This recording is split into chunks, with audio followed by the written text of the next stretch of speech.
When working with these pieces, apply the soap solution generously and spray the alcohol solution to the tip of the cover and film. Place the film on top of the wheel cover and make sure it moves freely. Place the edge of the film 1/8 of an inch from the edge of the wheel cover, just as I'm doing. With the help of your fingers, stretch the film and hold it down for a few seconds, then tack it with the squeegee.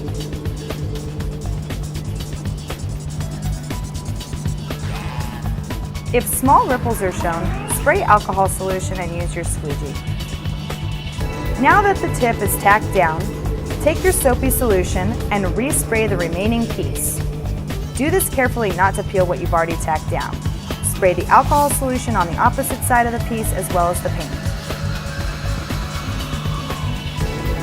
Now stretch the film towards the tail until no ripples are visible.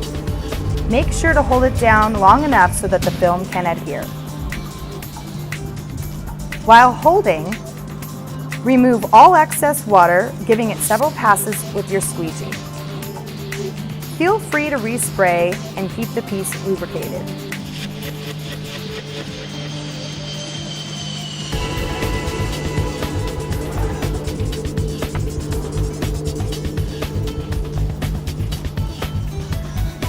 Once the piece is down, you can take your towel and dry the edges, making sure that there are no lifted edges, water, or air bubbles left behind.